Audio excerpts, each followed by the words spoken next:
She pressed her trembling hands to his chest and begged him not to leave her. He heard every word, every sob, every broken prayer she whispered into the silence of that cold Virginia night. And he never moved. Not because he couldn't, but because he had chosen this. Staged the accident. Planned the fall. Calculated the grief.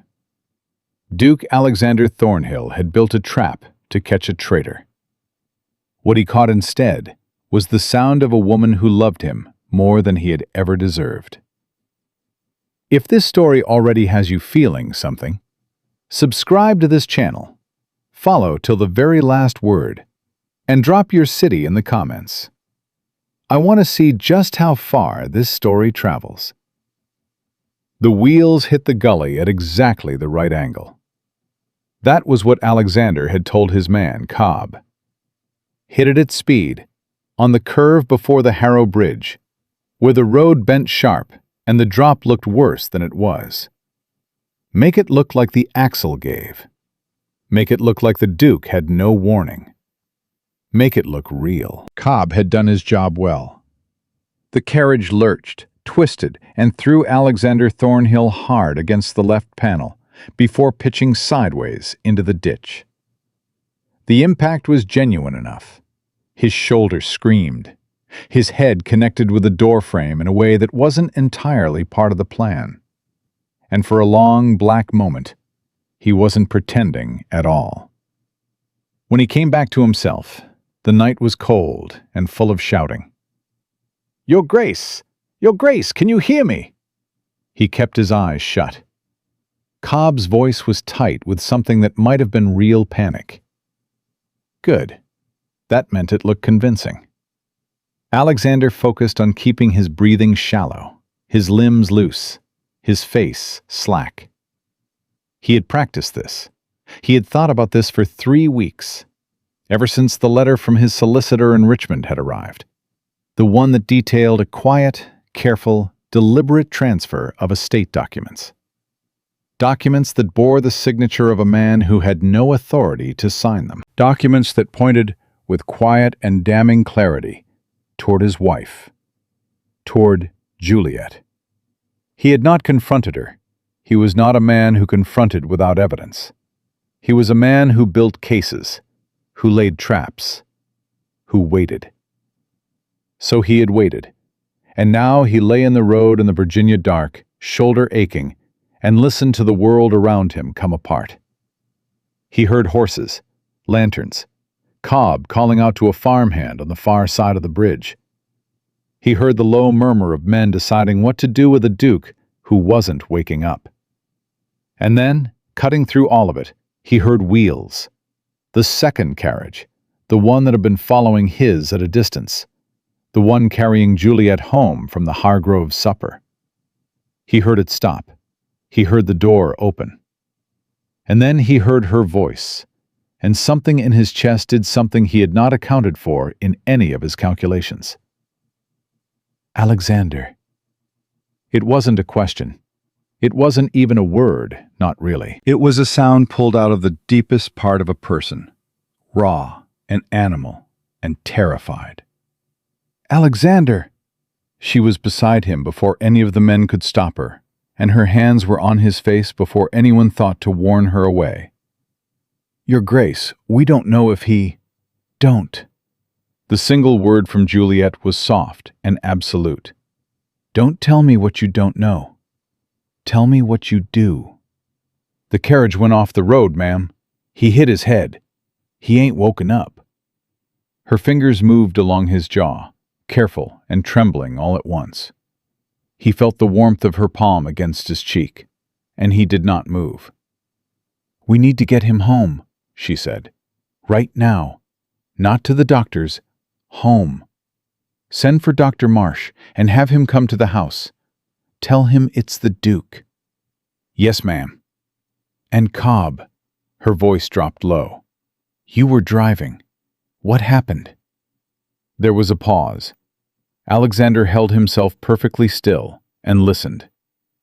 Axel gave, ma'am. On the bend. I tried to hold him, but the road... I'll want to look at that axle in the morning, Juliet said quietly. Don't let anyone touch the carriage before I do. Silence. Alexander had not expected that. He had not expected her first instinct to be suspicion of the accident itself. He felt the first hair-thin crack in his certainty. Small enough to dismiss, significant enough to notice. He dismissed it. She was clever. He had always known that. It didn't mean anything. A clever woman suspected the carriage. That was all. He let himself be carried. They put him in the east bedroom, in the wide bed with the blue curtains, and Dr. Marsh arrived within the hour and pronounced him deeply unconscious but alive, his pulse steady, his skull intact. Alexander lay in the dark and listened to the old physician move around him with the detached professionalism of a man who had seen worse. I can't say when he'll wake, Marsh told Juliet from across the room. Head injuries are uncertain things. Could be hours. Could be days. He's strong. That's in his favor. What do I watch for? Change in his breathing. His color going wrong. Fever. Marsh paused. Mostly, you watch and you wait, Mrs. Thornhill. I can do that, she said. After Marsh left, the room went quiet. Alexander expected to hear her leave as well. Expected to hear her call for Eliza, the young housemaid, to sit the night watch. That was what a disinterested wife did. That was what a wife with other concerns, with a cousin-in-law whispering promises in her ear, with the state documents already signed, would do. She would arrange for someone else to watch.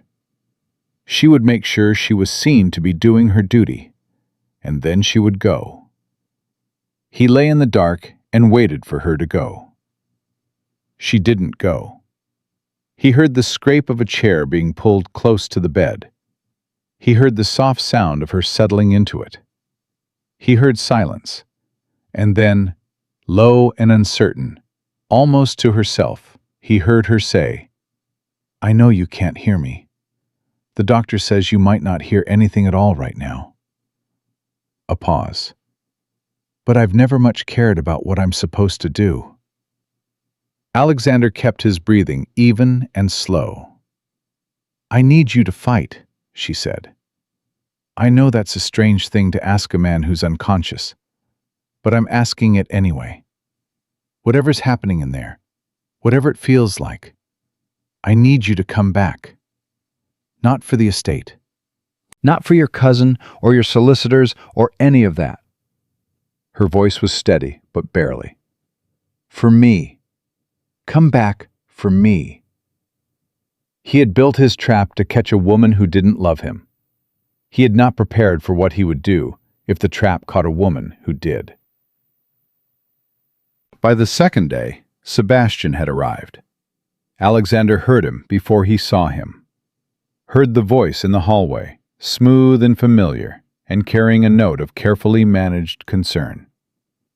Juliet, my God, I came as soon as I heard.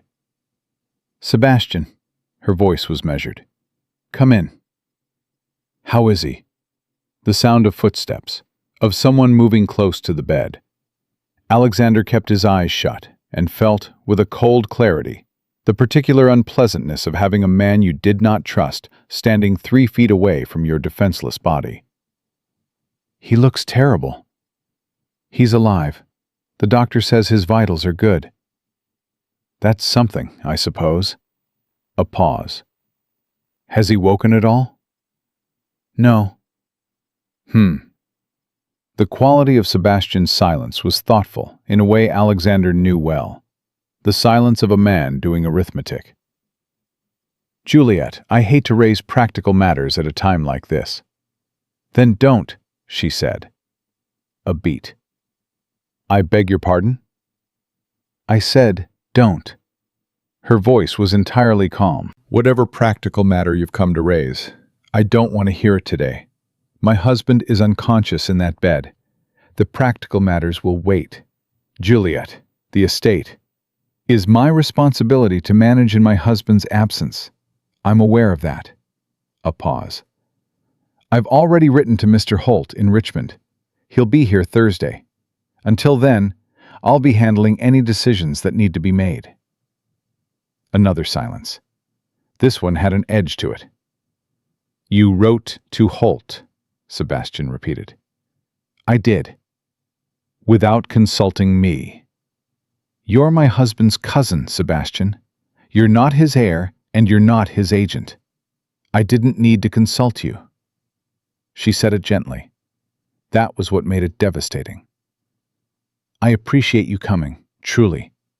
But there's nothing for you to manage here. Go rest. Have Eliza make up the green room for you." The pause before Sebastian's answer was longer than it should have been. "Of course," he said at last. "Whatever you think is best." The footsteps moved away. The door clicked shut. For a long moment, Juliet said nothing. Then she said quietly to the room, "He didn't even ask me how I was."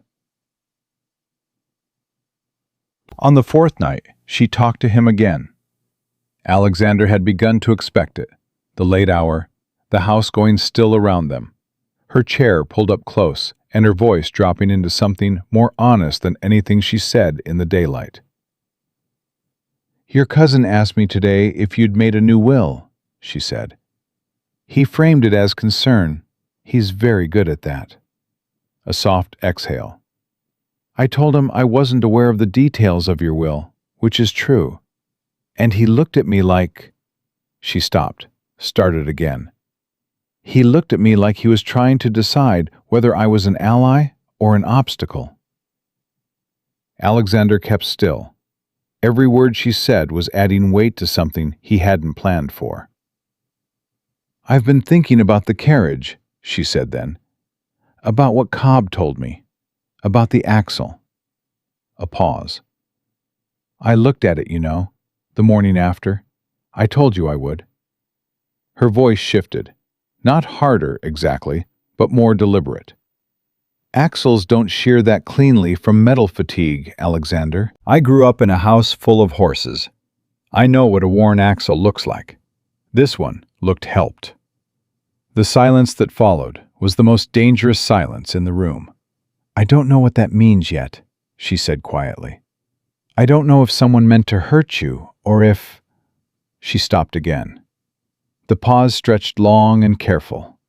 "I don't know all of it yet, but I know enough to know that whatever's happening in your world right now is not finished. And I know enough to know that your cousin is watching this house the way a man watches something he thinks he's about to own." She leaned closer. He could feel the warmth of it. "Come back, Alexander.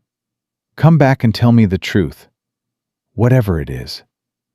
Her voice cracked, just slightly, at the last word. "I'd rather have the truth than anything else you could give me."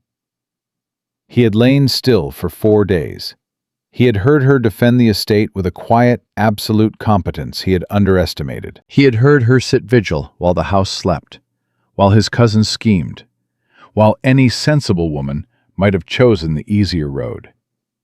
He had heard her say she loved him. And now he had heard her say she suspected the accident. She was not a woman who had conspired against him. He understood that now, with the particular humiliation of a man who has built a beautiful, logical case and watched it dismantle itself piece by piece in the dark. He had been wrong. He had been so entirely, catastrophically wrong. And the question that rolled over him now, lying still in that blue-curtained bed, with her hand warm on the coverlet near his, the question was not whether Juliet was guilty. The question was, when he woke, what would he tell her about what he had done? What could he possibly say?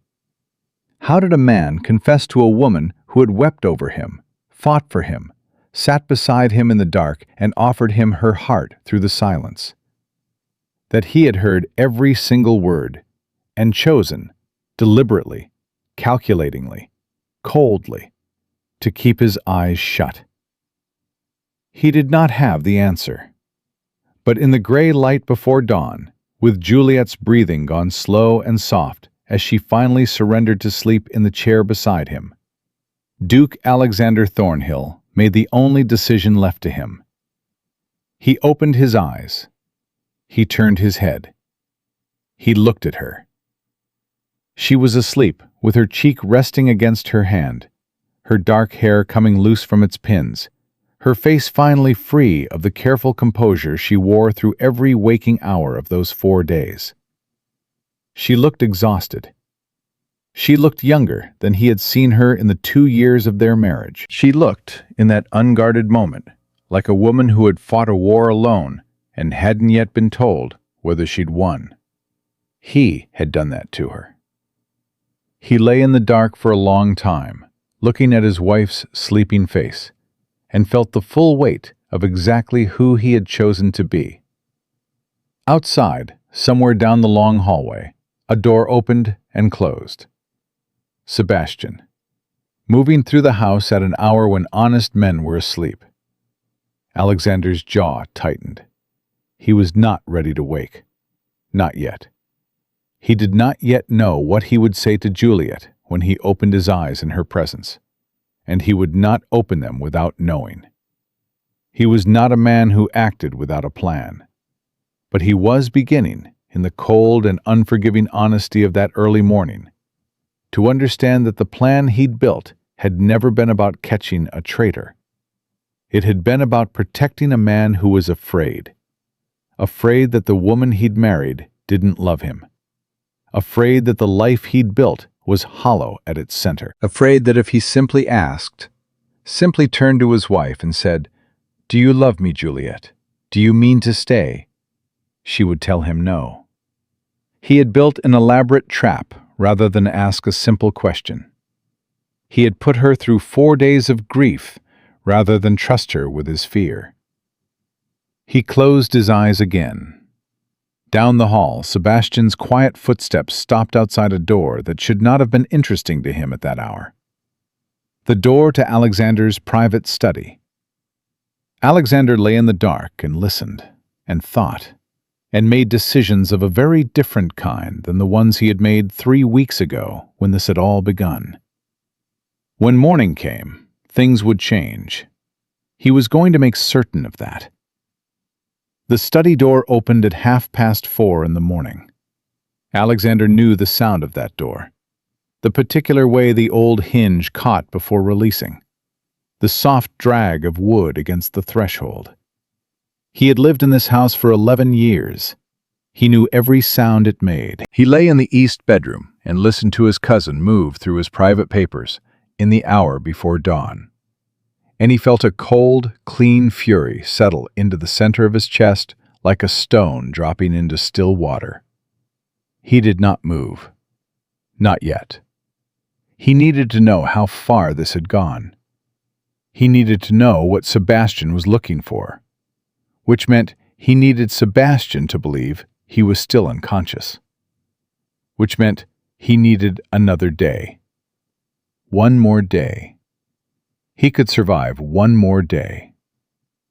What he had not counted on was Eliza. The housemaid was young, 19, maybe 20, with sharp eyes and a country girl's instinct for things that didn't sit right. She arrived at 6 in the morning to bring Juliet her coffee, and found Sebastian coming down the hallway from the direction of the study with a leather folder tucked under his arm, and the look on his face that he hadn't had time to arrange into something innocent. Alexander didn't see any of this, but he heard what happened next, because Eliza came straight to the east bedroom, set the coffee down harder than she needed to, and said without preamble, "Ma'am, Mr. Sebastian was in the study." Juliet's chair scraped back. She'd been awake already. Alexander could tell by the alertness in her response, the absence of any sleep-softened confusion. "What time?" "Just now. Coming out of it. He had a folder." A beat of silence. "Did he see you?" "Yes, ma'am. He said good morning like he owned the place." Juliet said nothing for a moment. Then, "Thank you, Eliza. Don't mention this to anyone else." "No, ma'am." The door closed. The room went quiet except for the small sound of Juliet setting her coffee cup down without drinking from it.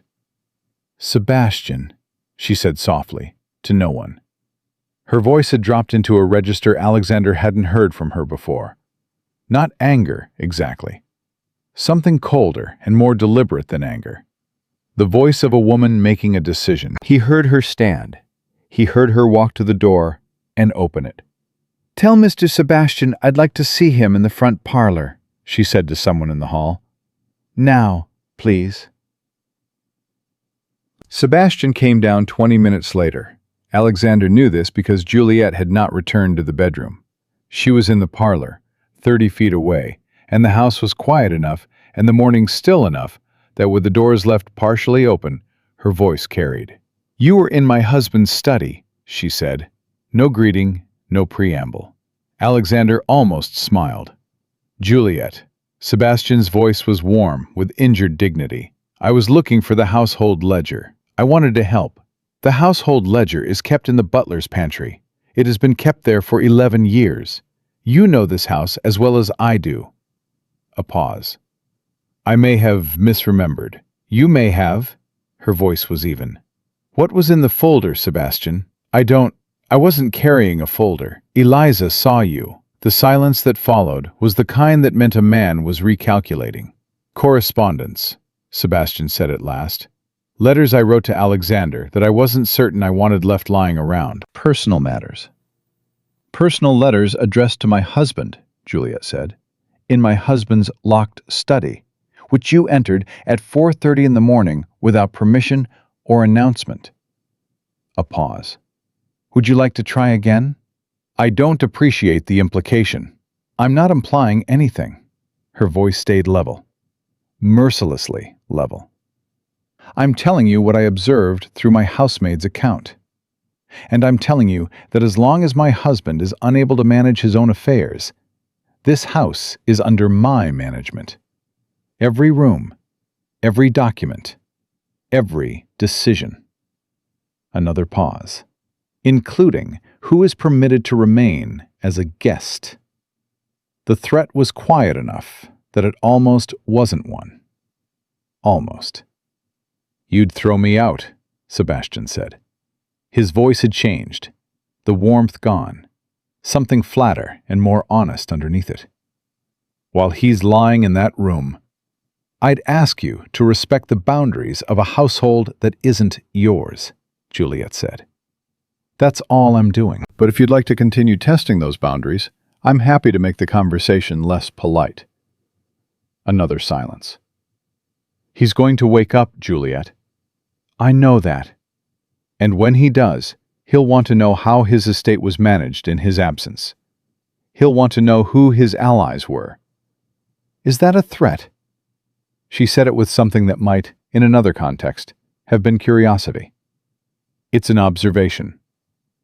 "Then here's mine." The quality of her voice shifted. Still quiet, still even, but with a weight underneath it now that Alexander had never heard her use before. "When Alexander wakes, he will find his estate intact, his papers undisturbed, and his wife standing exactly where she should have been. What he finds when he looks at you—" She let the pause breathe. "That's up to you." Sebastian left without answering. The front door opened and closed. His horse left at a pace that suggested he was too angry to bother with dignity. In the east bedroom, Alexander lay still and felt something break open in his chest. She came back an hour later. He heard the door, heard the familiar scrape of her chair, heard her sit. Then nothing for a long time, just her breathing, and the sound of the house waking up around them, and the distant clatter of the kitchen girls starting breakfast. Then she said, "I found the letter." Alexander's entire body went still in a different way. "In the lining of your travel coat, the one Cobb brought in with your things." Her voice was entirely steady, which somehow made it worse.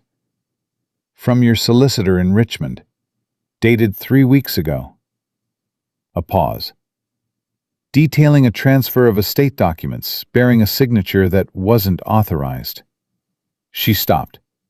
The silence expanded between them like something living. "A signature," she said, that your solicitor believed might be mine. He could not have moved in that moment, even if he'd decided to. The weight of what he'd done, the full weight of it, was sitting directly on his sternum. "I don't know what to do with that," she said very quietly. "I've been sitting here for an hour trying to decide if I'm angry or just—" She stopped, started again. "I would never." The three words came out stripped of everything but their own truth. "Alexander, I would never do that to you. Whatever you thought of me, whatever someone told you, I would never." Her voice cracked on the last word. She pulled it back together almost immediately, but he had heard it, and it went through him like a blade. "I think," she said, "that someone has been working very hard to make you believe I was your enemy. And I think that whatever happened on that road—" Another pause. "I think you may have known more about it than you let on." His heart was going hard in his chest.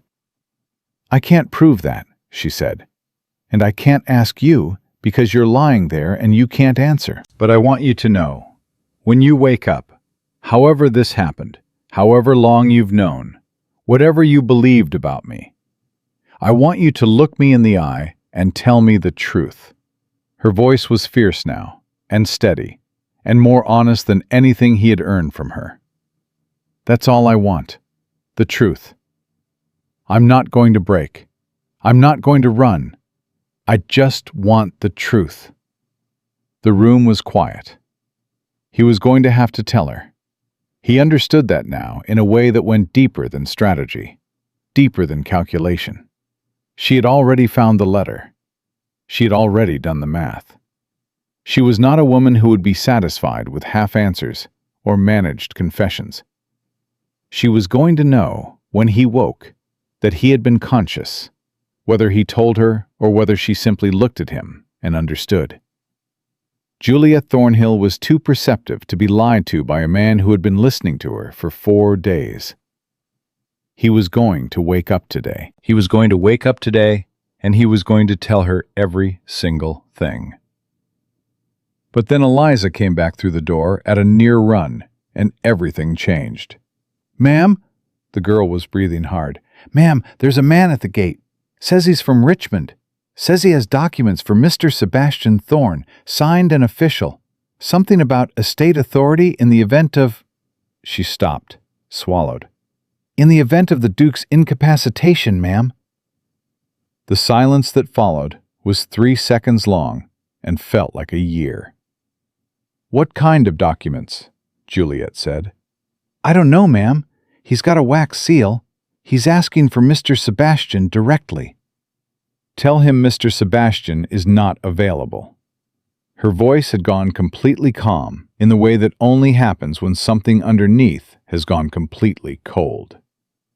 "Tell him he may speak to me, or he may come back with a magistrate." Eliza left. "Sebastian," Juliet said softly to the room, "you didn't ride away angry. You rode to meet your man at the gate." She stood up. "Alexander." Her hand came down on his, warm, firm, gripping tight enough that he could feel each finger. "If there is any part of you that can hear me, I need you now. I am asking you. I am begging you.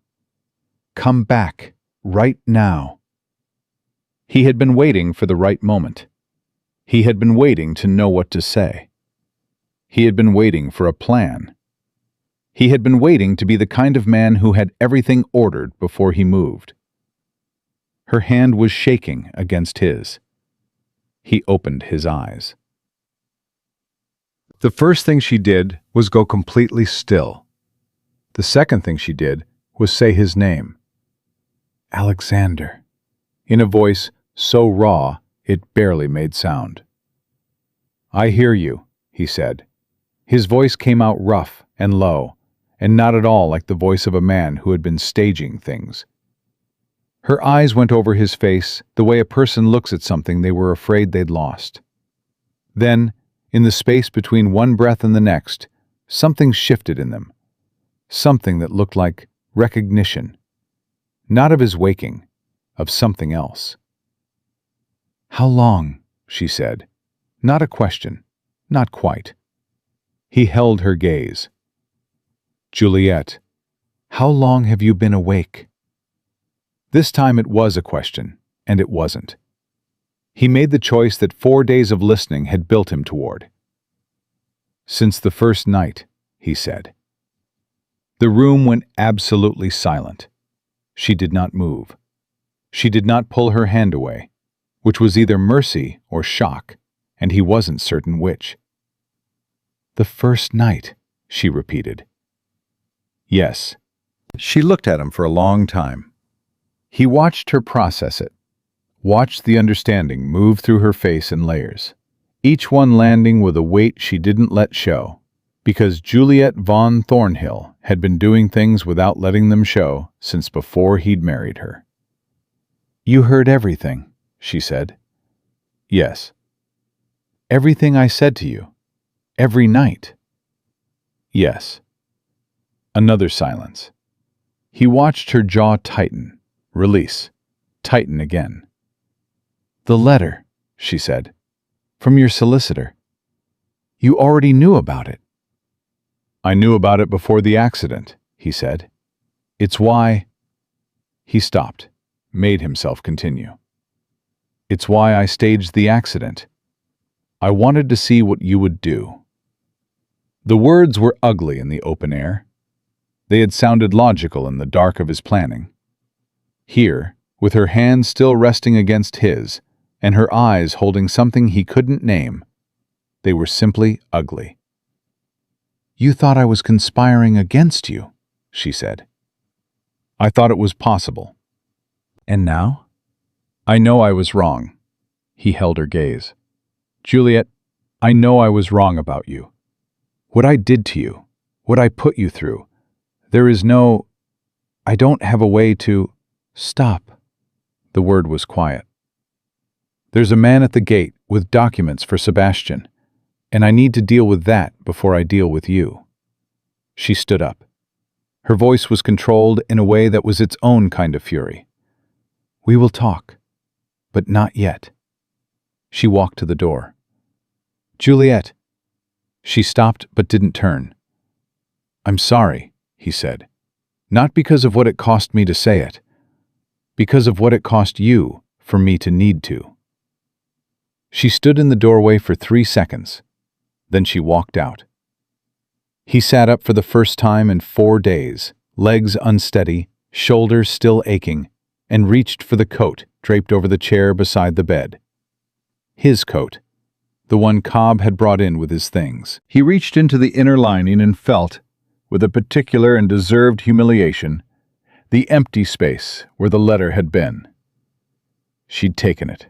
Of course she had. He got to his feet, steadied himself against the bedpost, and moved toward the door. He was not going to let his wife face Sebastian's man alone. He was not going to let her fight another battle that he had caused, while he stood in a room and recovered his composure. He had used up his entire lifetime's allowance of standing back and watching. Down the hall, he heard the front door open. He heard Juliet's voice, steady and clear, and carrying all the authority of a woman who had decided she was done being tested. He moved faster. Whatever was coming next, he was going to be standing beside her when it arrived. He made it to the front door just as Juliet stepped onto the porch. The man from Richmond was still at the gate, middle-aged, broad-shouldered, with the careful posture of someone who had been paid to look official. He had a leather satchel over one arm and a wax-sealed envelope in his hand, and he was talking to Eliza with the particular patience of a man who believed time was on his side. It wasn't. Alexander stepped out beside his wife. The man's eyes went to him and went wide. Whatever he had been told about the Duke's condition, it had not included the possibility of the Duke standing upright on his own front porch. "Your Grace," the man actually took a half step back. We were told you were—" Indisposed, Alexander said. I'm not. He let his voice carry the full weight of 11 years of managing people who thought they had leverage they didn't. Who sent you? The man glanced at the envelope in his hand like he wasn't sure anymore whether he wanted to give it to anyone. I was engaged by a firm in Richmond, Your Grace. Messrs. Calloway and Briggs. On behalf of Sebastian Thorne, Juliet said. Not a question. The man swallowed. On behalf of a client, ma'am. I'm not at liberty to— You're standing at my gate with documents intended to transfer authority over my estate to a man who has no legal claim to it, Alexander said. You will tell me who engaged you, and you will tell me now, or I will have my man ride to the magistrate's office before you get back to the road. The messenger looked at the sealed envelope in his hand, looked at Alexander, looked at Juliet, made the calculation that took maybe 3 seconds. Mr. Sebastian Thorne, Your Grace. He came to the firm 2 weeks ago. He said you were in declining health, and that arrangements needed to be made in advance. 2 weeks ago, before the accident. Alexander felt Juliet go still beside him. He felt, without looking at her, that she had heard the same thing he had, and understood exactly what it meant. Sebastian had not come to Thornhill in response to the accident. He had already been in motion before it happened. Give me the envelope, Alexander said. The man handed it over without argument. Go back to Richmond, Alexander said. Tell Calloway and Briggs that the Duke of Thornhill is in excellent health and has no need of their services. If they have any further questions, they may direct them to my solicitor, Mr. Holt. The messenger left fast. The gate swung shut behind him. Alexander stood on his own porch in the morning light, with a sealed envelope in his hand, and 2 weeks of someone else's planning laid out in front of him, like a map he hadn't known existed. Juliet hadn't moved. 2 weeks ago, she said softly. Yes. Before the carriage? Yes. She turned her head and looked at him, really looked at him, the way she had stopped herself from doing inside, the way that had too much in it to be safe in an enclosed room. He didn't wait for the accident to make his move. The accident was supposed to be the last step, not the beginning. He needed me incapacitated, Alexander said, long enough to get the documents in place. Long enough to establish himself as the managing authority before I could contradict it. He paused. I gave him exactly the window he needed. You gave yourself the window, she said. Not cruel, just exact. You just didn't know someone else was already planning to use it. He had nothing to say to that, because it was entirely true. They went back inside, and they did not speak for the length of time it took Alexander to sit down heavily in the parlor chair, and Juliet to stand across from him with her arms crossed and her eyes doing the work her voice wasn't doing yet. Then she said, Where is he now? I don't know. He left angry. He may have gone to the inn in town rather than back to the firm directly. He'd want to know what happened with the messenger before he changed his plan. Which means he'll hear within the hour that you're awake and standing. Yes. And then he'll come back. He has to, Alexander said. He's too far in to walk away. If he leaves now with nothing, he's exposed. The firm knows his name. The messenger knows his face. His only move left is to come here and try to talk his way out of it. He looked at her. Or try to talk his way into something else. Juliet uncrossed her arms. He'll try to play on your guilt. He'll try to play on our conflict, Alexander said. He knows something is wrong between us. He'll use it. The word us sat in the air between them with a weight that neither of them addressed directly, because there was no time, and because some things were too raw to be handled alongside strategy. When he comes, Juliet said. "Let me speak first." Alexander looked at her. "I've been managing him for 4 days," she said. "I know how he moves. I know what he wants you to think I am. And I know what he wants me to think you are. And I know how he'll try to put us on opposite sides of the same room." Her voice was steady. Her eyes were not asking for permission. "Let me speak first." He nodded. One motion, no qualification. Something shifted in her face. Not gratitude exactly. Something older and quieter than gratitude. "Thank you," she said. Sebastian arrived at 10:30. He came in without being announced, which told Alexander exactly how rattled he was. Sebastian was a man who understood the power of entrances and only abandoned them when panic had gotten ahead of performance. He stopped in the doorway of the parlor. For a full 3 seconds, he stared at Alexander sitting in the chair with the opened envelope on the table beside him, and he did not speak. Then he said, with remarkable composure, "Alexander, thank God." "Sit down, Sebastian," Juliet said. He looked at her. The warmth he usually wore for her was absent. He had run out of it somewhere between the gate and the parlor door. He sat. "The firm of Calloway and Briggs," Juliet said. "You engaged them 2 weeks before the accident." "I engaged them because I was concerned. 2 weeks before the accident," she said again, as if he hadn't spoken. Sebastian looked at Alexander. "I can explain." "Then explain," Alexander said. "I was worried about you, your health, the way you'd been under strain for months. The estate, the investments, and I thought I wanted to make sure there was a plan in place in case I was suddenly unable to manage my own affairs," Alexander said. "Yes, exactly." Sebastian's voice had found its footing again. The reasonable, concerned cousin. The man who only wanted what was best. "I know how it looks. I know the timing is unfortunate. But I swear to you, Alexander, I had no idea about the accident. I was trying to protect the family." "By naming yourself as managing authority," Juliet said.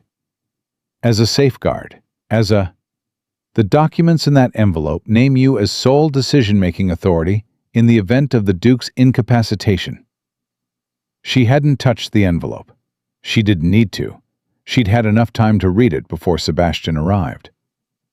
Not a temporary steward, not a shared committee.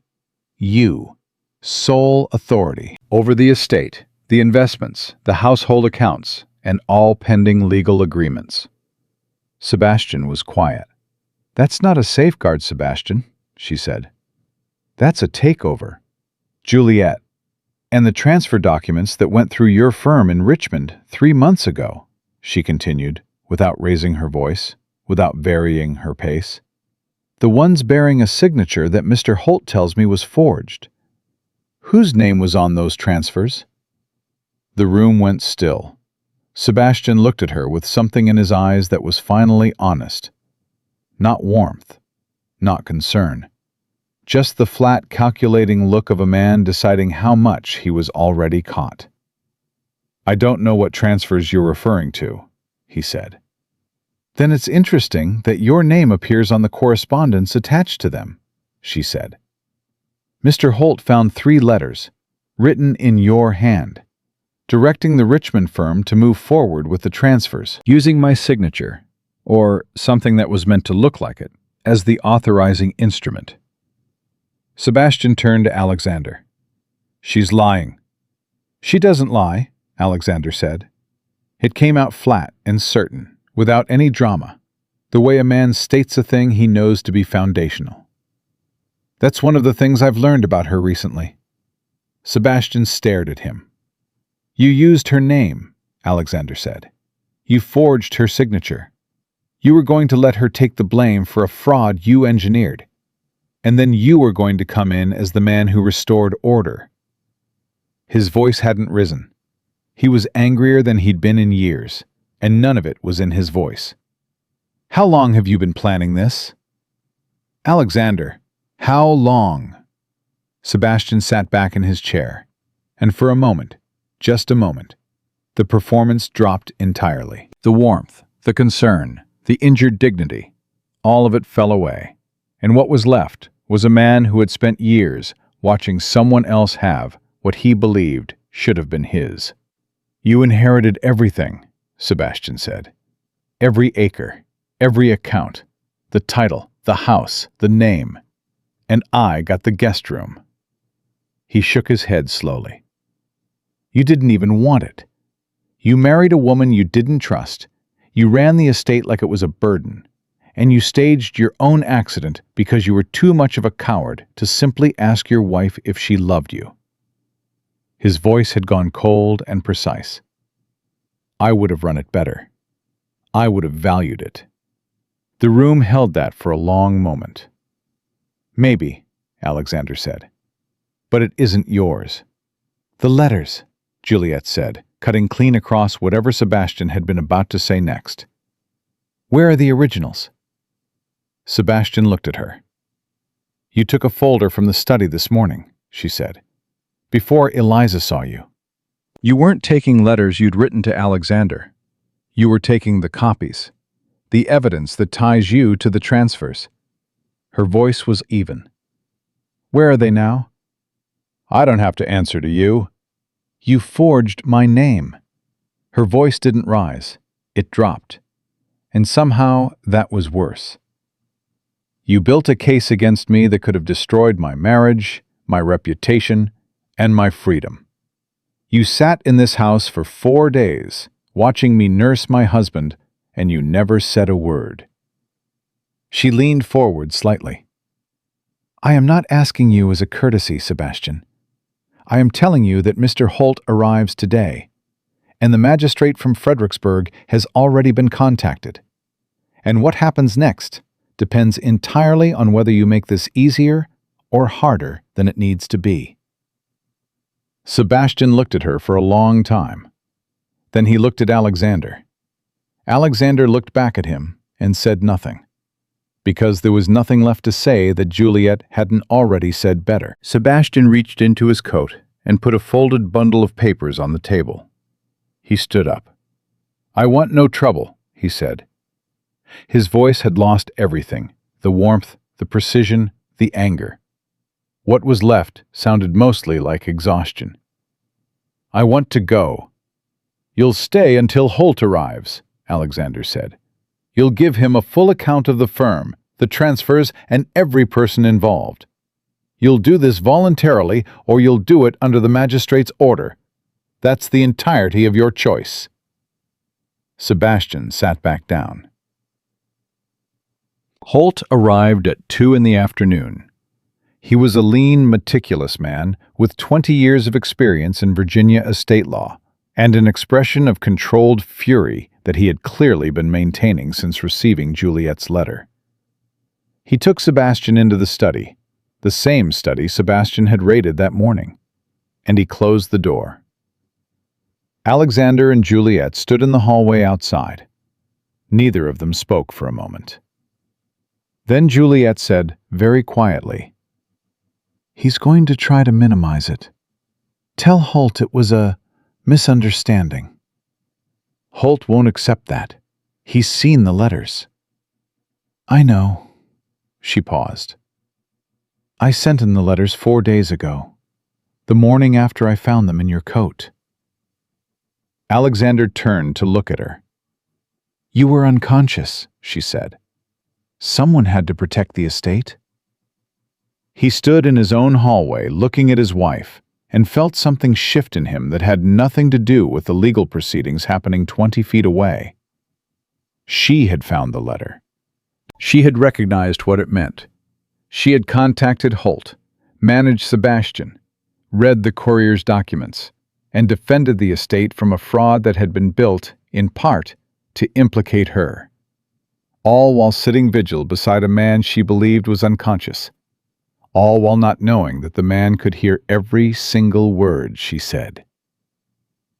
"The axle," he said. She looked at him. "You were right about the axle. It wasn't metal fatigue." He held her gaze. "Cobb was my man. I told him what to do. But someone else had already gotten to the carriage that afternoon. Sebastian, or someone working for him. They didn't know I'd arranged the same thing independently." He paused. "Which means they intended it to be worse than a coma. They intended it to be permanent." Juliet went very still. "Someone wanted you dead," she said. "Someone wanted me dead, and you blamed for it." The hallway was silent except for the low murmur of Holt's voice behind the study door. Juliet looked at the floor for a moment. Then she looked up, and her eyes were clear and steady, and holding something that was right on the edge of too much to contain. "Alexander," she said, "I know. That's not... I need to say it. All right.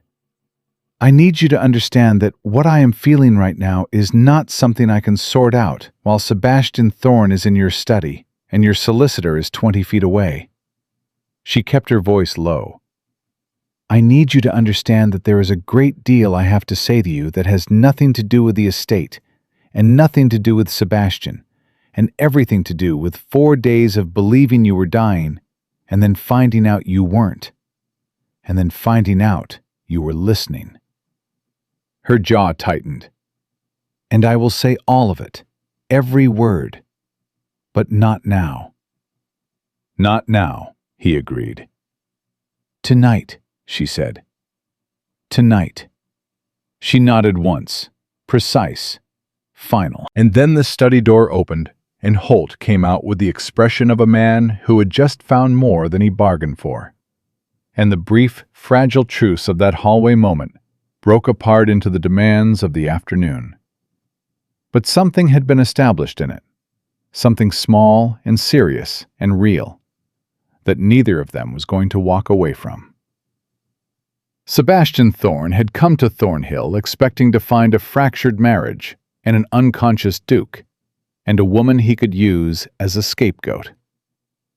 He had found instead 2 people who were furious with each other for entirely private reasons, standing in the same hallway, holding the same ground. Whatever was broken between Alexander and Juliet, and there was plenty that was broken, enough to fill that hallway twice over, it had not broken in the direction Sebastian needed. That, Alexander thought, was the only thing he had gotten right in the past 3 weeks, even if it had been entirely by accident. Holt stayed until evening. He worked through the study with the focused efficiency of a man who had spent 2 decades untangling other people's disasters. And what he found inside those 4 walls was worse than Alexander had anticipated, and worse than Juliet had let herself believe. The transfers weren't 3. They were 7. 7 separate movements of estate assets spread across 14 months, each one small enough to avoid immediate notice, each one bearing the forged signature of Juliet von Thornhill as authorizing party. The earliest dated back to before Alexander had received the letter from Richmond, before he had started watching Juliet, before he had built any of his careful, wrong-headed suspicions. Sebastian had been at this for over a year. Holt laid the documents on the desk in 2 neat rows, and looked at Alexander with the expression of a man delivering a medical verdict. 7 transfers, he said. Total value, approximately $4,000 in land deeds and negotiable instruments. All of it routed through Callaway and Briggs, with a secondary account in Baltimore that I'll need another week to fully trace. He paused. The forged signatures are good. Whoever did them had access to an original sample of Mrs. Thornhill's handwriting. "He was a guest in this house," Juliet said from the chair across the desk. Her voice was flat. "Multiple times. He had access to everything." "Yes," Holt said. "He did." He looked at Alexander. "The fraud charge is solid. The forgery charge is solid. Whether the attempted... He stopped, chose his words. Whether the matter of the carriage can be legally tied to him depends on what your man Cobb can testify to. If Sebastian's people tampered with the axle independently of what you arranged, he glanced briefly at Alexander, with something that wasn't quite judgment, but wasn't quite not. Then we have a conspiracy to commit murder charge, with no direct witness other than circumstantial evidence. I want him held on the fraud and forgery, Alexander said. That's enough to bring him before a judge. The rest can be built from there. Agreed. Holt closed the folder. I'll ride to Fredericksburg tonight and have papers drawn up. The magistrate can have him taken into custody by morning. Tonight, Juliet said. Both men looked at her. I want him out of this house, tonight, she said. Not emotional, just precise. I don't want him sleeping under this roof another night with what he's done. Holt nodded. I can arrange for him to be escorted to town this evening. He'll stay at the inn under the magistrate's supervision until custody is formally transferred. Good, she said. Alexander looked at his wife across the desk and thought, not for the first time in the past 12 hours, that he had spent 2 years of marriage treating her like a variable in an equation when she was, in fact, the most competent person in any room she entered. Sebastian left at 7 o'clock. He walked out of Thornhill with a magistrate's man on either side of him and a face that had gone past anger into something grayer and more permanent. He didn't look at Juliet as he passed her in the hallway. He looked at Alexander once, a long, flat look that said many things, none of which he was in a position to say out loud. And then he was gone. The door closed. The house went quiet in the particular way it goes quiet when something that has been building for a very long time has finally finished building. Eliza appeared at the end of the hallway, hands folded, eyes carefully neutral in the way of a young woman who has seen a great deal and is waiting to be told what comes next. "Supper, ma'am?" she asked. Juliet looked at her for a moment. "Yes, in the small dining room. Just the two of us." She paused. "And Eliza, thank you for this morning. You didn't have to say anything." Eliza's careful neutrality cracked into something warm and young. "No, ma'am, but it seemed like the right thing." "It was," Juliet said. "It was exactly the right thing." Eliza left. Juliet turned back to the hallway and found Alexander 3 feet away, watching her. "You're good with her," he said. "She's good," Juliet said simply. "I just treat her accordingly." He nodded. Neither of them moved. "Supper," she said at last. "And then we talk." They ate mostly in silence. Not an uncomfortable silence, or not entirely. It was the silence of two people who have agreed that the real conversation is coming and are each, in their own way, gathering themselves for it. Alexander ate more than he'd expected to.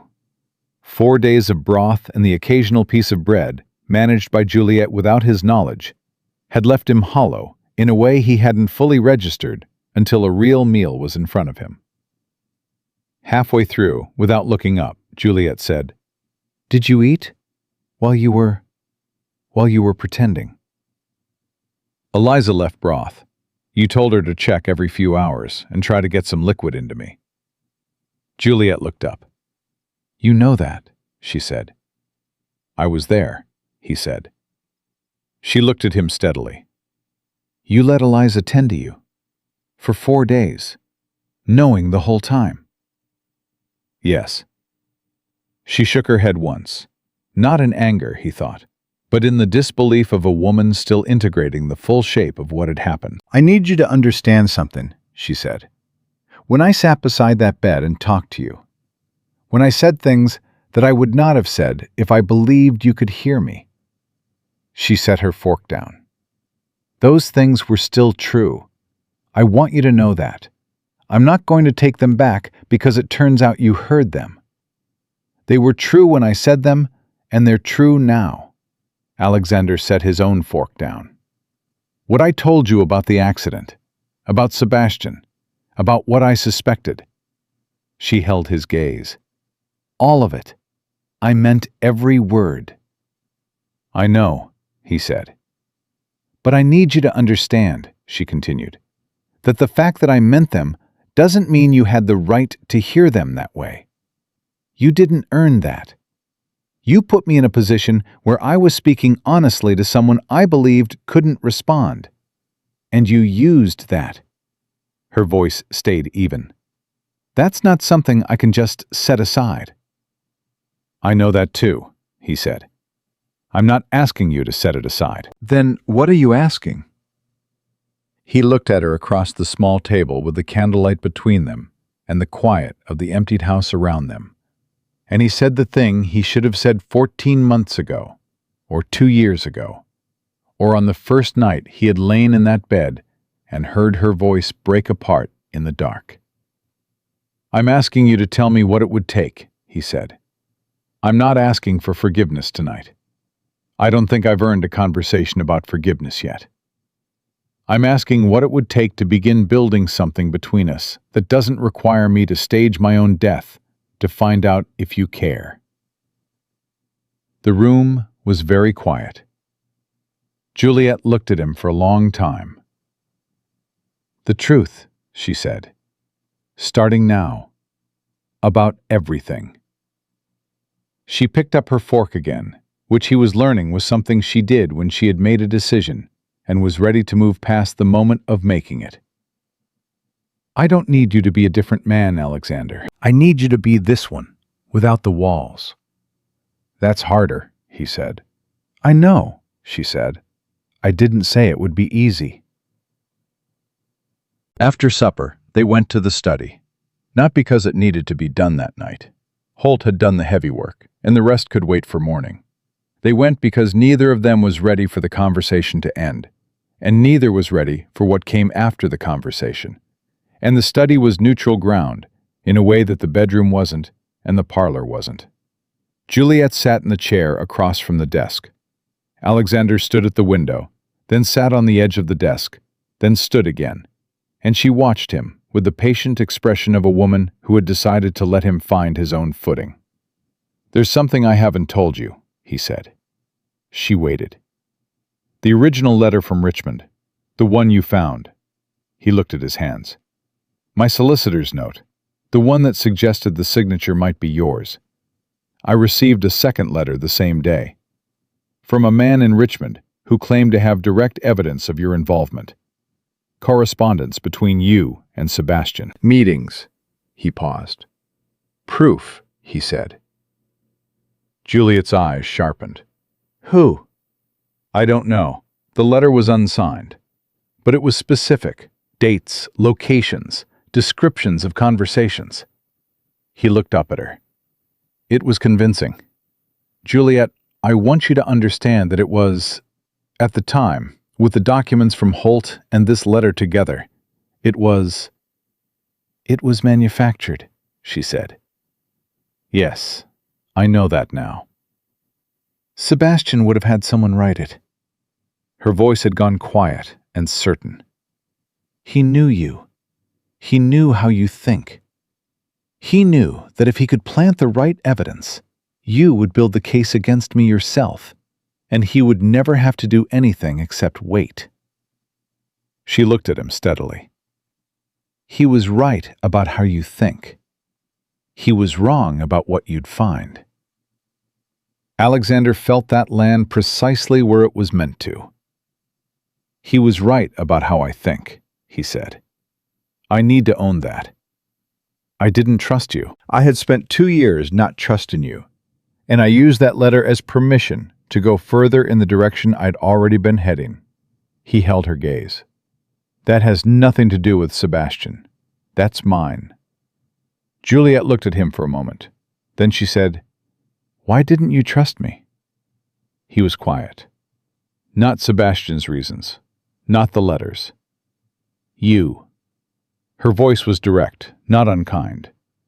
From the beginning. Why? Because you married me for practical reasons, he said. And I married you for—" He stopped, started again. "I had more reasons than I told you. At the time, I told myself it was practical on my side as well. The estate needed an heir, the match was sensible, and so on." He looked at her. That was not the whole truth. The candle between them held still. "I married you because the first time I met you, at the Hargrove house, you argued with Judge Hargrove about property inheritance law for 20 minutes. And you were right. And he was wrong, and you knew it, and didn't back down." He said it plainly, without decoration. "I was gone before supper was over. And then I spent the next 2 years convincing myself it was practical. Because the alternative was wanting something from you that I wasn't sure I was capable of deserving." The silence that followed was different from all the silences that had come before it. Juliet looked at him with an expression he hadn't seen from her before. Open and a little undone, and working hard not to let it show too much. "You should have told me that," she said quietly. "I know. 2 years ago, on the first night." "I know." "I thought—" She stopped. Her hands settled in her lap. "I thought you married me because it was convenient. I thought you wanted a competent woman to run your household and present well at dinners. I thought that was all." She paused. "I built walls because I thought that was what you wanted, the appropriate distance." "I built walls because I was afraid," he said. "And then I mistook my own walls for evidence that you didn't care." She looked at him.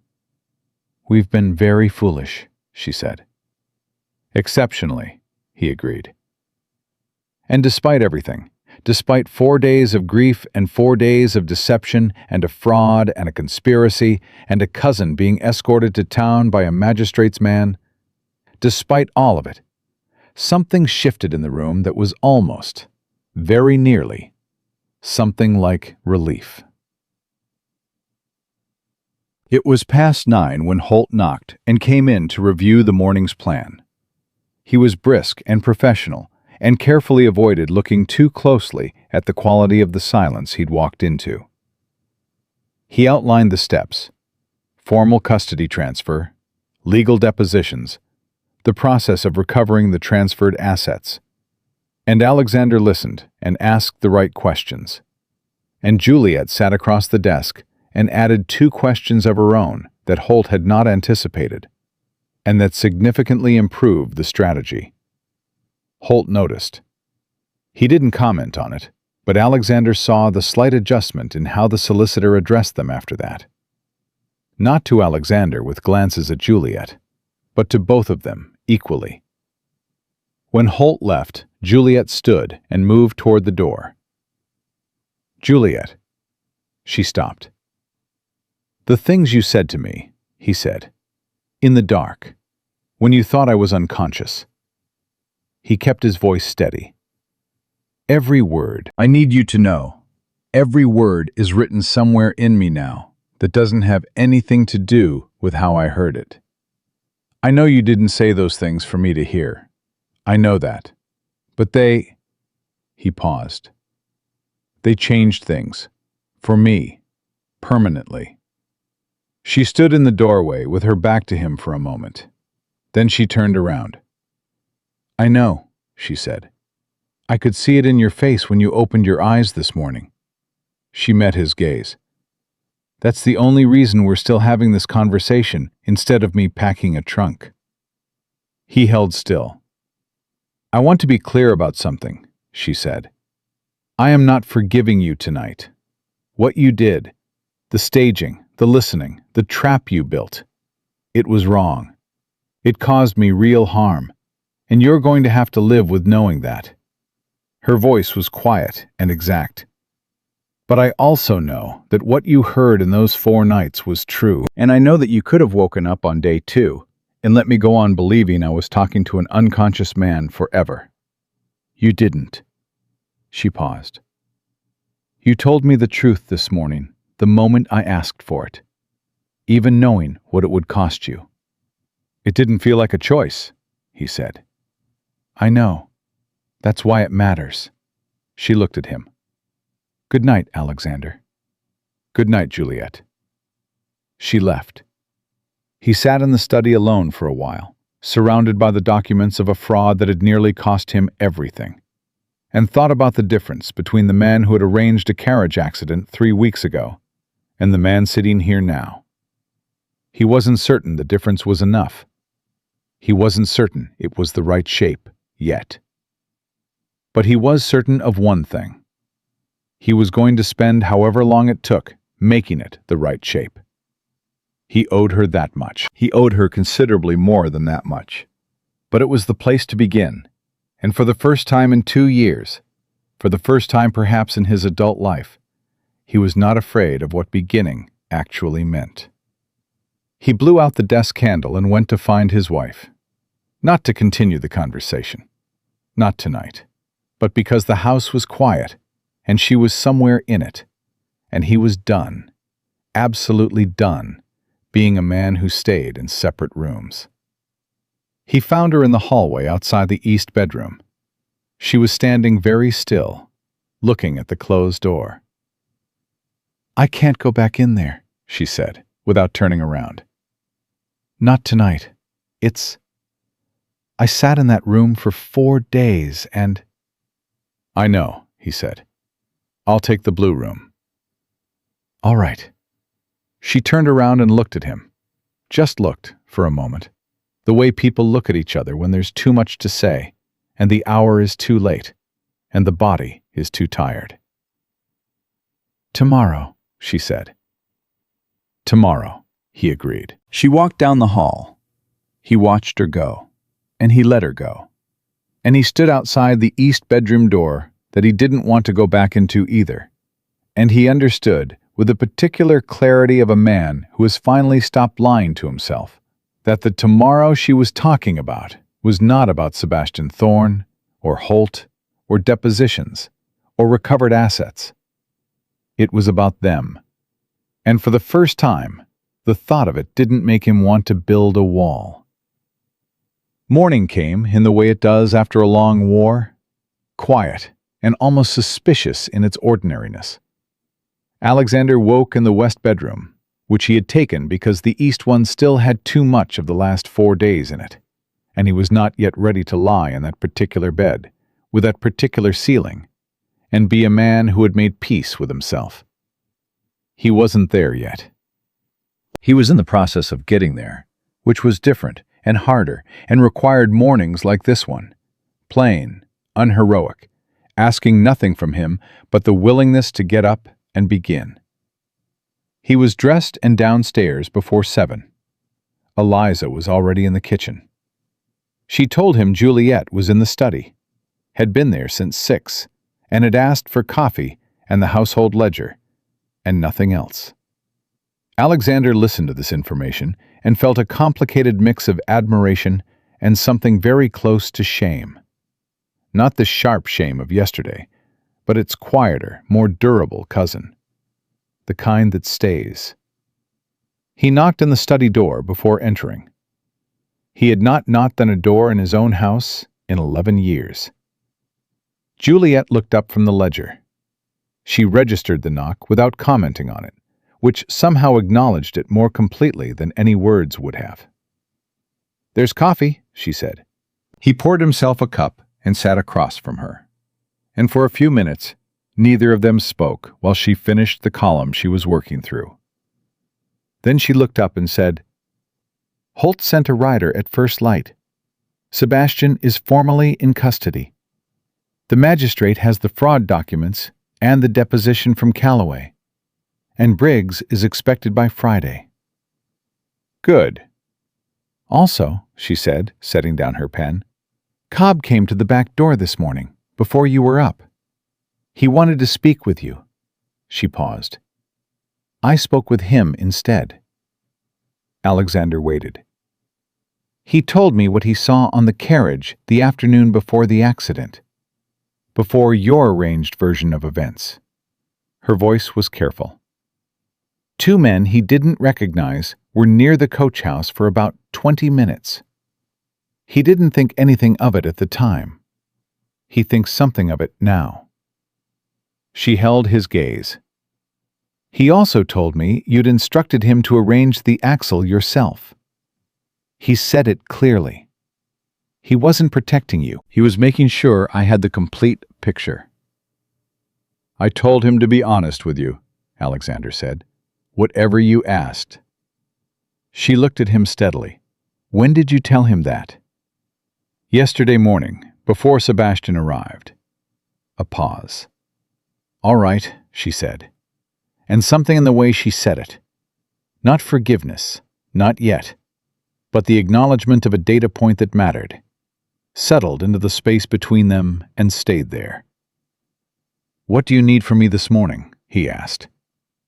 She looked at him for a moment, as if the question itself required some examination.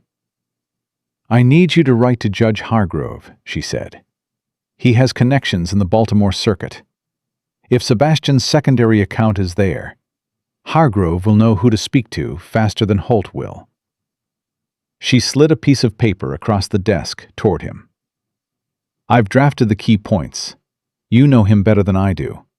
The letter should come from you. He looked at the paper. Her handwriting was clean and direct, the way she was clean and direct. The key legal facts laid out in a sequence that was already better organized than anything he would have produced without thinking it through first. He picked up the pen. You've been doing this the whole time, he said, not looking up. Managing the pieces, knowing who to contact, how to position it, what to lead with. Someone had to, she said simply. I mean, before the accident. He looked up. The household, the estate accounts, the way Holt looked at you yesterday. That wasn't a man meeting a capable woman for the first time. That was a man who already knew. Juliet set her coffee cup down. I've been writing to Holt since March, she said, when I noticed the first account discrepancy. I didn't know what it was yet, so I didn't come to you. I wanted to be sure before I said anything. She paused. I realize now how that looks. I realize you might have. I didn't know about your letters to Holt until yesterday, he said. Which means for the months I was watching you and building my case, you were independently working to protect the estate. He set the pen down. Juliet, you were doing exactly what I suspected you of undoing. Yes, she said quietly. The room held that for a moment. We've been working against each other's shadows, he said, this whole time, fighting versions of each other that didn't exist. While the real threat was in the guest room eating our food, she said, with a dryness that was so perfectly timed he almost laughed. Would have laughed, except that it was also just precisely, bleakly true. Holt arrived by mid-morning with news that changed the shape of everything. He came in with his coat still dusty from the road and the expression of a man carrying something heavier than he'd expected to be carrying when the day began. There's a complication, he said. Alexander and Juliet were both in the study. Holt looked at them together behind the same desk and made no comment. The Baltimore account, he said. The secondary one I mentioned yesterday. I sent a man last night to trace it. He paused. It's not Sebastian's account. Not directly. He set a folded document on the desk. The account belongs to a land syndicate. 4 men, all of them with property interests in the Northern Virginia corridor. Sebastian was one voice in a larger arrangement. Alexander looked at the document. The 4 names listed meant something to him.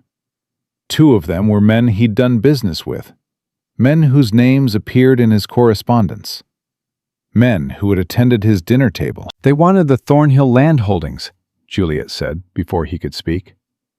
She was looking at the document from across the desk, reading upside down with an ease that reminded him she'd grown up in a family that operated on information and speed. The northern parcel specifically. It borders the new federal road corridor. Yes, Holt said. The value of that parcel triples if the road goes through as planned. Sebastian approached the syndicate 14 months ago with a proposal. Engineer the Duke's incapacitation, transfer the relevant deeds, use the forged authorization to complete the sale before any legal challenge could be mounted. 14 months, Alexander said, before you received any letter from Richmond, before you had any reason to suspect anyone. Holt's voice was precise. The unsigned letter you received, the one naming your wife, that came from the syndicate, not Sebastian directly. They wanted additional insurance. A second suspect in case Sebastian's role was exposed. Juliet looked at Alexander. He looked at her. The full architecture of it was visible now. The whole constructed thing, built in the dark over 14 months, with two people inside a marriage as its operating mechanism. Turn the husband against the wife. Use his suspicion to paralyze him. Use her good name as the scapegoat. Move the land before either of them understood what had happened. How far can we go with this? Alexander asked Holt. All 4 men, Holt said, if we move quickly and correctly. The syndicate documents are evidence of conspiracy. Sebastian's deposition, which, I should tell you, became considerably more detailed when he understood the alternative, names all 4. He paused. But there's a time element. 2 of these men have enough political connection to make things complicated, if they have time to prepare a counter-narrative. We need to move within the week. Then we move within the week, Juliet said. Both men looked at her. What do we need? She said to Holt. Holt blinked once, adjusted, and began talking. The week that followed was the hardest and most clarifying of Alexander's life. He wrote letters. He rode to Fredericksburg twice. He sat across from men who had smiled at his dinner table and watched them understand, one by one, that the woman they had planned to use as a scapegoat had, in fact, been the one to find them. He watched Juliet give her deposition to the magistrate with a steadiness that the magistrate, a man of 60 who had seen everything, visibly found remarkable. He watched his wife, in short, without the filter of suspicion, for the first time. It was a different experience than he had anticipated. Not because she was different. She was exactly who she had always been. It was because he was finally looking without anything in the way. On the 4th day, he came in from a late ride to find her in the kitchen, not with the cook, but alone, standing at the heavy wooden table with her sleeves pushed up and her hands wrapped around a mug of something warm, staring at nothing in particular. She looked for the first time in a week like a person who had run out of momentum and was waiting to find more. She didn't hear him at first. He stood in the doorway and watched her for a moment and felt the particular ache of a man who has wasted a great deal of time. Juliet.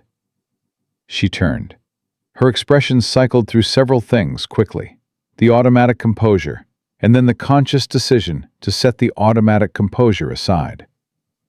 I'm tired, she said simply. I know. He moved into the room and sat across from her at the table. Not the desk, not the parlor, not any of the formal rooms. The kitchen table. He was done with formal rooms for a while. Come and sit. She looked at the chair for a moment as if weighing something. Then she pulled it out and sat, and she kept her hands around her mug, and she let herself look tired. The syndicate men, she said. Holt thinks it holds? He does. 2 of them are already talking. The 3rd will follow. Men who plan together don't hold together when the plan collapses. He paused. It's over, Juliet. The legal part of it. It's over.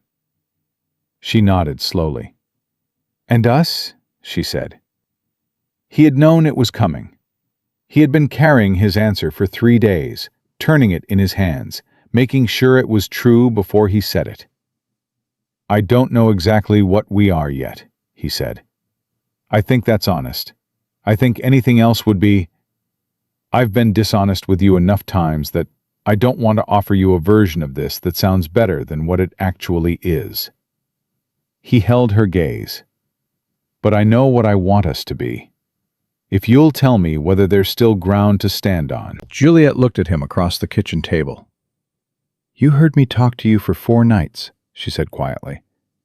You know exactly what ground there is. I heard who you were when you thought I wasn't listening, he said. I want to know who you are when you know I am. She was quiet for a moment. Then she said, The same person. I told you that. Everything I said was true. I know. I'm not asking because I doubt it. He paused. I'm asking because I want you to say it to me. Directly. Not to an unconscious man, not to the room, not to God in the small hours. To me. She looked at him. The kitchen was quiet. The house was quiet. Outside, evening was settling over the Virginia hills. I love you, she said. Not softly, not carefully. With the directness of a woman who has decided that measured delivery is a form of cowardice she can no longer afford. I loved you before the accident. I loved you through 4 days of thinking you were dying. I loved you when I found out you'd been awake the whole time, even though I was so angry I could barely see. She set her mug down. I have not been good at showing it, because I thought you didn't want it. I was wrong about that. You were wrong about that, he said. And you, she said, you say it. He looked at her, this woman he had married for practical reasons that hadn't been practical at all. This woman who had argued with a judge and been right, who had sat vigil in the dark and meant every word, who had protected his estate from a fraud he had built and run the household of a man who had given her no real reason to trust him, and done it all without being asked, without being thanked, without being seen. I love you, he said. I have loved you since the Hargrove supper. I have been afraid of it since the Hargrove supper. And I am done, absolutely done, letting the fear run things. She held his gaze for a long moment. Then she reached across the kitchen table and put her hand over his.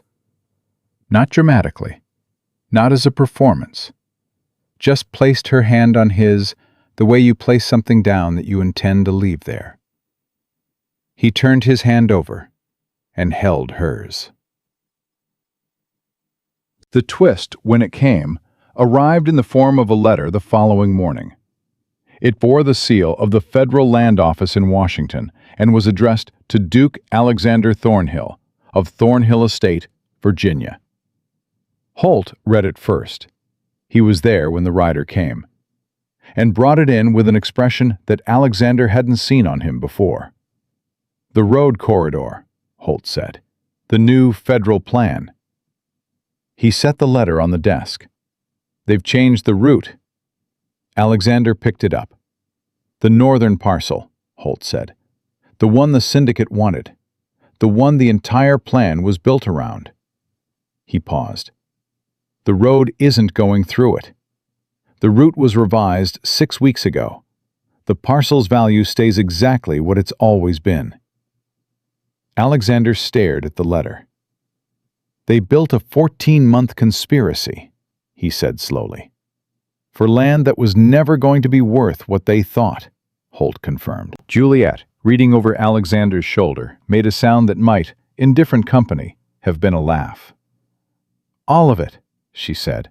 The transfers, the forged signatures, the false letters, Sebastian, the carriage. For a road that wasn't coming, Alexander said. The 3 of them stood in the study and sat with the monumental absurdity of it for a moment. Does Sebastian know? Juliet asked. I don't believe so, Holt said. The revision wasn't widely published. Then don't tell him yet, she said. Let Holt use it in the proceedings. Let it come out in front of the magistrate. She looked at Alexander. He should know, in a room full of people, exactly what he destroyed 2 lives for. Alexander looked at his wife. "In front of the magistrate," he agreed. The formal hearing was held 12 days later in Fredericksburg. Sebastian sat at the far end of a long room and heard, in sequence, the full account of what he had done and what it had cost, and what it had been for. He heard the federal letter read into the record. He heard the words, "route revision," and "6 weeks prior," and he sat very still. And then he put his head down, and he did not raise it again.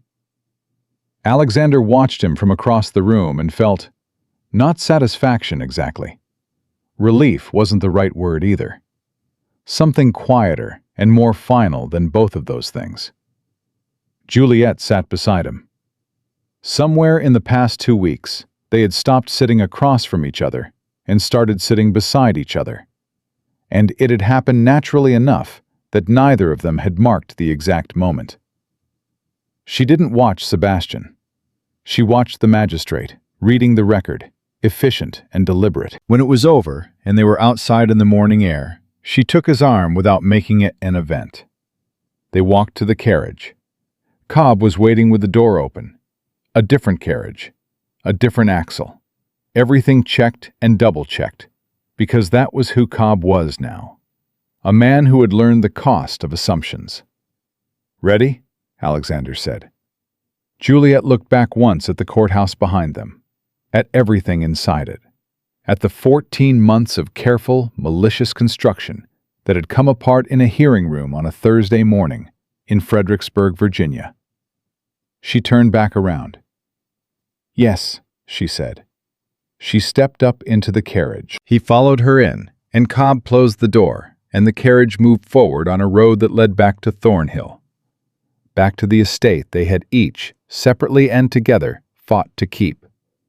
Back to the house with the blue-curtained east bedroom, and the kitchen table, and the study where a man had once read forged documents in the dark and drawn all the wrong conclusions. Different now. It would be different now. Not because the past had been undone, but because the two people inside that carriage had looked at each other in the full, unfiltered light of everything that had happened, and decided, deliberately, to stay. Not out of convenience, not out of duty, not out of the careful, fearful distance that had kept them in separate rooms for 2 years. Out of choice. Out of the kind of love that doesn't arrive clean and uncomplicated, but earns itself through grief and honesty and the hard, unglamorous work of two people deciding they are worth the trouble. The road home stretched out ahead of them. Juliet's hand rested in Alexander's, and for the first time in the 2 years of their marriage, neither of them was pretending anything at all.